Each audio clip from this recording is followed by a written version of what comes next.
One of the central ideas in acceptance and commitment therapy is psychological flexibility. I like to call it psychological jackedness. And in the research, when we really took a look at it, psychological flexibility is not just about feeling better. In fact, it includes something really fascinating. What I like to note is staying present with the difficult thoughts and emotions that most of us really try to run away from, and still taking action connected in alignment with your values. And that matters because most people think that our values that we have, they're just inspirational words. They're something that we put on a plaque and hang on the wall and just leave it. Integrity, growth, family, health, love, freedom, you name it. But values are not just what you say. And it's not just what you say that matters. Values, they are what you actually choose when pressure is showing up, when times are uncertain, when it is inconvenient, when it costs you the approval that you might be seeking, when it requires discomfort, when the easier thing that you could be doing would actually betray yourself. And that is where your values become real. And in my opinion, honestly, they become your biggest assets. Hey there, Evolver. If you have found this channel, you're probably someone who thinks deeply about life, growth, and the human mind.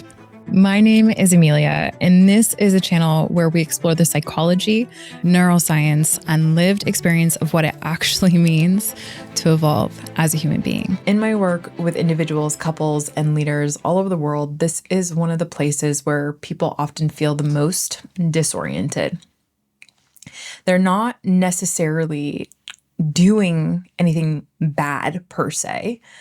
They might be successful. They're actually really responsible. They're all high functioning, and all of them are self-aware to an extent.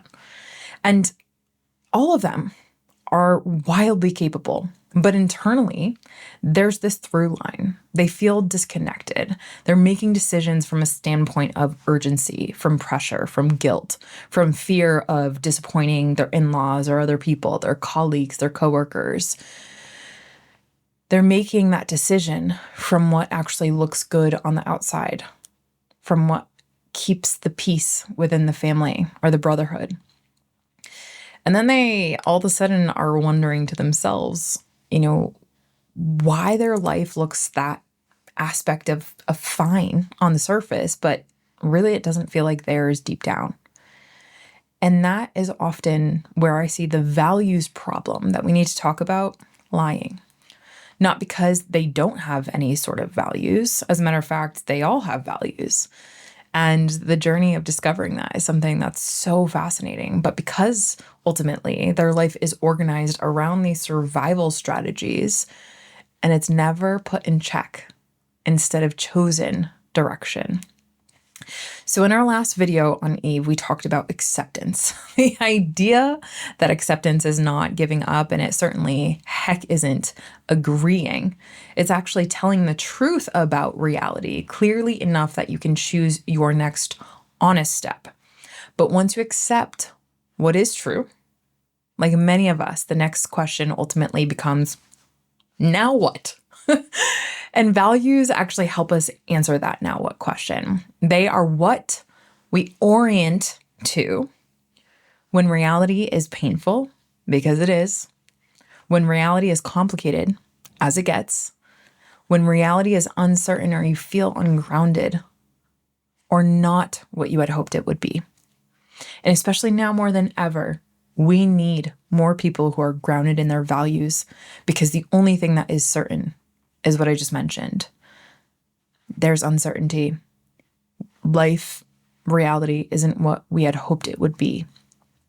Reality becomes painful. It's complicated. It's terrifying. And so here's the distinction that I want you to hold. A goal is something that you can achieve. A value is a direction that you keep living and breathing from. A goal might be that I want to build a healthier relationship.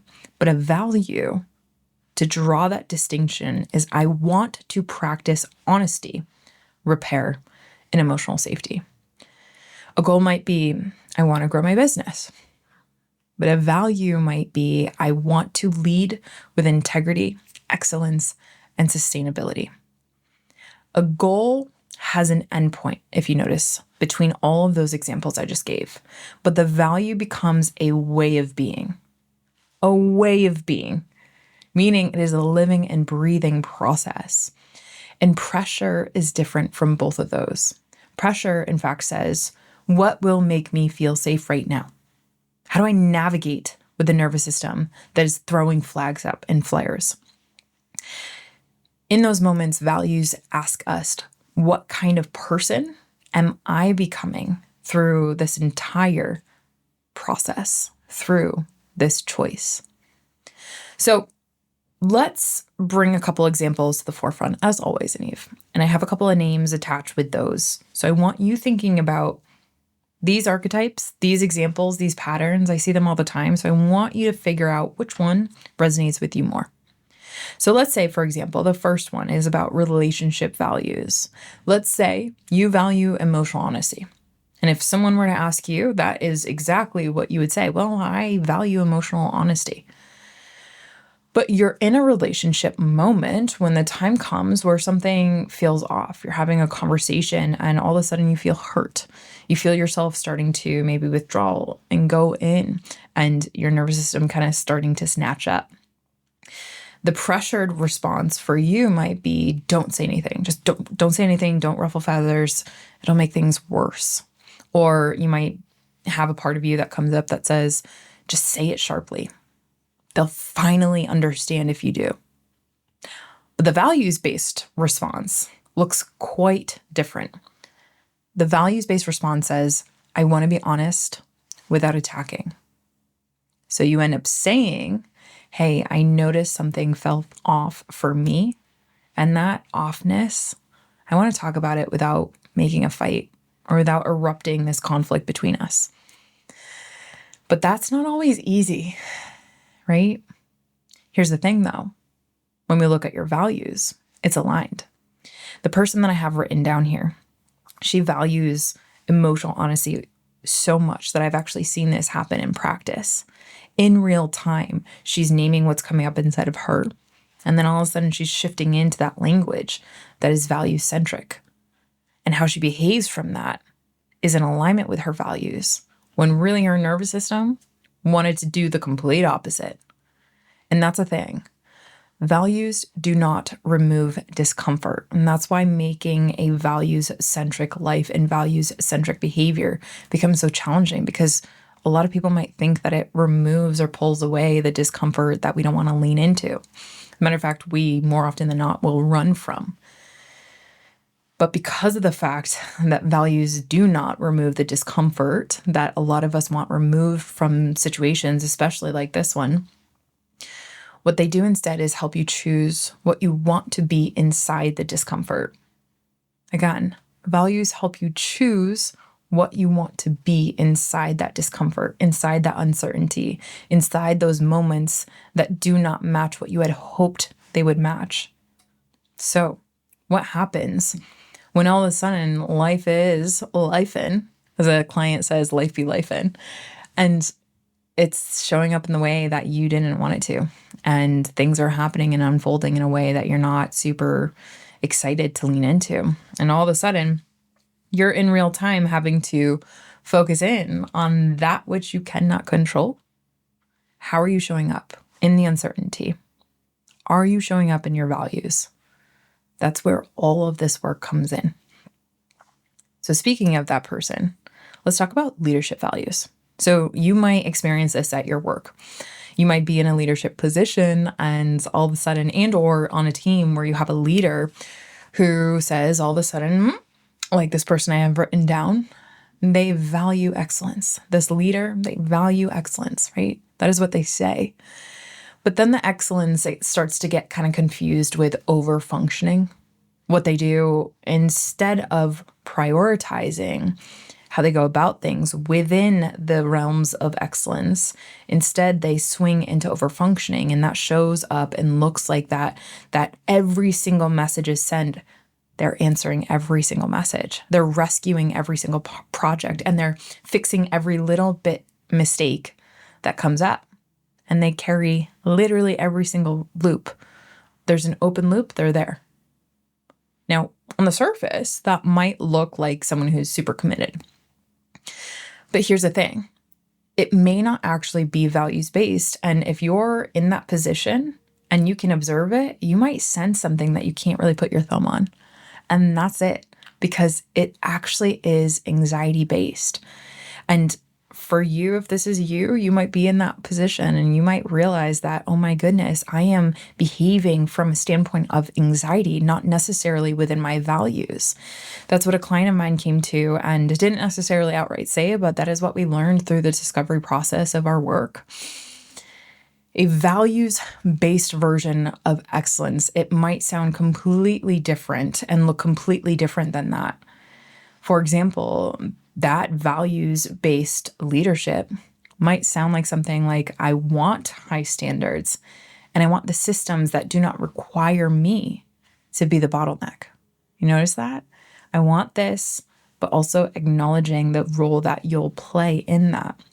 So the action itself, the outcome, it inherently has to become different. Not the swooping in on every project, not making sure that you're over-functioning, but instead it's a system designed for delegation, clear expectations, a feedback loop again and again, better structure, right? Not just more personal effort on your part. And that's where it gets challenging, because if you're in a position or this is something that you're experiencing in your team, not a lot of people have been taught these skills to go from overfunctioning into more values-based behavior. Now, here's the thing. A value without structure, though, often turns into self-sacrifice. Here's why.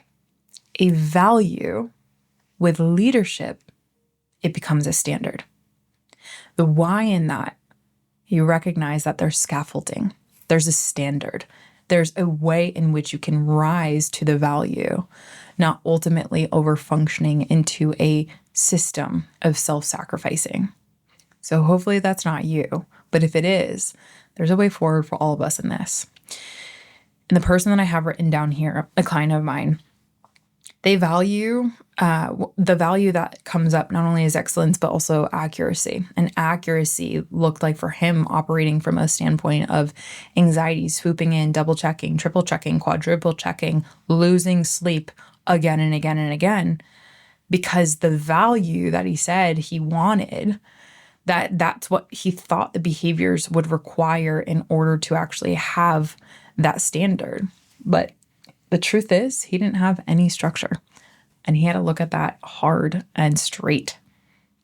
So the third example is personal growth values. So now I have someone in mind for this. Hopefully they're watching and smiles. Shout out to you. But this is something that as evolvers, we all will go through in some way, shape, or form. And that third example is personal growth. Personal growth, professional growth, any element of growth. This happens all the time. Now, we had just kicked off our Evolve group coaching program that we do every single year at Evolve. And one of the biggest questions that we have and we encourage people to introduce themselves with is with their values. Now, I always find this moment fascinating because some people have done the work on actually what is their values and naming their values. Others have just named it and left it. Other people have put the values out there and then put it into an action orientation, right? And that in action, that value in action, that is powerful. And seeing that helps me really understand where someone is on their growth journey. Because in personal growth, it looks different for every single person. But how deep is your growth? That is where this comes into play. So let's say, for example, someone on their personal growth journey, they say that they value healing, which is at Evolve, we often hear that. I value mental health. I value healing. I value growth. I value personal growth. But here's the thing. that actual value that they think that they have actually becomes another way to judge themselves. And for this person that I have written down, they absolutely value healing. As a matter of fact, that's like through and through one of the biggest values that they have. But it has become the most, I would say, self-flagellating measuring stick to judge themselves with. They're constantly tracking what is wrong, constantly trying to fix the next pattern with that embedded something's wrong and broken within me. And as a result, constantly feeling behind. But here's the thing. If this person had a deeper value of compassion, not healing, but compassion, then the way in which she grows actually itself has to change. Why? Well, because it's the value that is orienting the process. So instead of asking herself the question, what is wrong with me now? And having this hyper analytical part seize over this healing value, it instead becomes, how can I meet this part of myself with honesty and care? Now that's still growth, but it is growth that does not require any form of self-attack or using evidence that she sees as a way to self-flagellate, beat herself up, in other words. So the value is not just what you pursue. It is in the way that you pursue it. And that's really, really important, because the way in which you pursue it has everything to do with your identity and your nervous system and where your nervous system is at. So we want to talk about the nervous system layer, because this whole value-centric behavioral operandi, if you will, when your behavior is not in alignment with your values, likely that's an indicator that something's likely off. And more often than not, we're dealing with loads of stress, burnout, overwhelm, uncertainty, fatigue, etc. And when we're under stress, we often default to that nervous system protection. We choose what reduces any threat that comes in the fastest. And how do we do that? Well, that looks like a number of behaviors. We shift into this gear of approval, right? Shout out to my people pleasers out there. It might look like shifting gears into avoidance, not leaning in, but instead leaning out. Or maybe to more of those type A personalities, control over functioning, to some of the individuals whose nervous system under stress might go into complete fawn state or just shutting down. Maybe that's silent. Maybe it is just completely fawning and pleasing behaviors.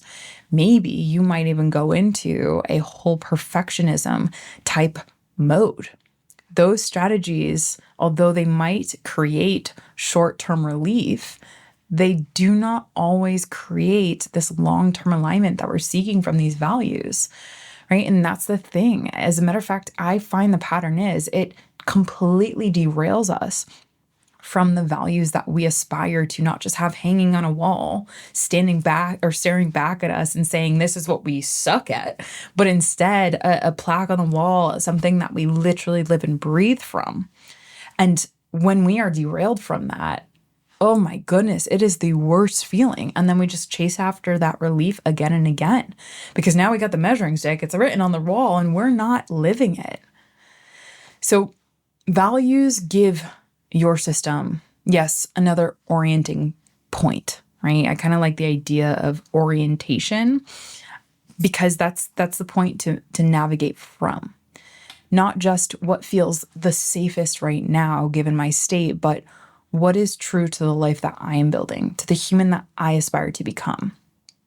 And this is where a lot of the values work that I see out there in the personal development space, the mental health, the wellness, all the good stuff becomes wicked shallow. And none of it actually looks at it from more of a cognitive behavioral standpoint, and is just, again, a little too fluffy. People are told to, let's write down your values and just leave it there. And while that can absolutely be useful, and that is something that we do at Evolve, it's not the end point.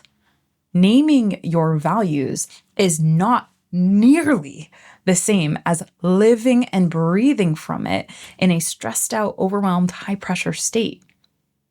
The real ultimate test, in my opinion, is can you access that value when your nervous system is activated, as it is hijacked, as it's activated, as it's overwhelmed, when you're stressed, when you have a trigger stack? Do you choose it when it is costing you something? Approval from your friends, your family's love that's conditional. And can you structure your entire life around it instead of simply just admiring it, like a plaque on the wall, something that you take a picture of and put on Instagram? That, my friends, is where values become embodied. And this is where I'm excited personally to bring this into really the group coaching program that we have. Because Bianca and I, my partner at Evolve, mission partner, we are so passionate about this because most people miss that layer of writing a value down and kind of like, it's like picking something from a tree and then like never eating it or never having it become the cells that empower you to move forward in your behavior.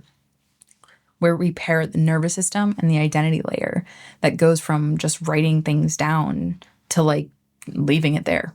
It actually moves you through the process of living in alignment with that compass.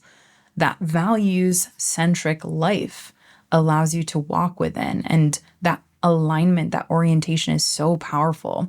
And you can pick someone who is living in alignment and from their values. Out of 100 people in a room, that person's going to stand out. They're going to shine bright. Why? Because they're living in alignment with their values, breathing it, embodying it, living from it, making sure that it is the choice, even when other things are on the line. People who live outside of their alignments, they don't shine as bright. And this is where we want to connect to identity, the layer that matters to who we believe we are, the stories that we have about ourselves.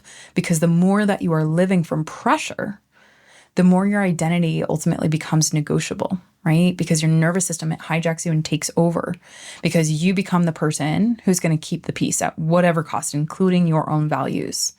You become the person that needs approval to whoever needs that approval from you, whoever avoids conflict, whoever performs well enough to feel safe. But the more that you are living from your values, the more rooted you are in your identity, and that your identity becomes not something rigid, but rather something rooted, you start to know and live from this standpoint of this is how I want to move. This is what I stand for. This is what I sit down for. This is what I am practicing. This is the kind of person that I am becoming, with or without your consent, with or without your approval. And that is something that people will come to me and say, Amelia, how are you doing what you're doing in these chaotic times? Someone actually asked a question in the group coaching program, like, how do you stay grounded in the world of chaos that we're living in? And I've been thinking on that a lot. And it comes back down to values. Rational thinking and values. Like that's what helps me rooted. That plus obviously all of the body work that we do at Evolve and all of the work that we do in and out and day and out and when no one's looking. That's what keeps me grounded. That's what keeps me rooted. Because the only thing that is guaranteed is the fact that times will change, is the fact that there will be stress, overwhelm, uncertainty. That is life. So let's talk about how we can actually integrate this into your life. Right? We want to make sure that there's a simple way to work with our values and break it down in a way that you can take away from this video and actually go start practicing it, right? You can literally take this video and breathe it into your life instead of just, again, doing another exercise, writing down your values, knocking your head on the wall and trying to figure out like, what does this actually mean in practice? So the first thing that I'm going to encourage all of you is step number 1. I want you to name the pressure that is existing in your current world right now. For example, you can ask yourself, what am I feeling pulled by right now? This is where the pull from the external world that you feel is pulling you out of alignment from that centric values point, that you're going to name with that question. Is it approval? Is it urgency? Is it guilt? Is it control? Is it fear? Is it avoidance? Name that because naming the pressure and naming it clearly will help you understand what ultimately is giving you that enticement feeling that is giving you pressure to move outside of your values. And then step number 2, I want to take you into where we name the value. Ask yourself, what do I want to practice here? As I feel this tug, as I feel this pull outside, what do I want to practice here? Is it the values that I hold, which is honesty? Is it courage? Is it compassion? Is it discernment? What about integrity, leadership, patience, self-respect? What is it?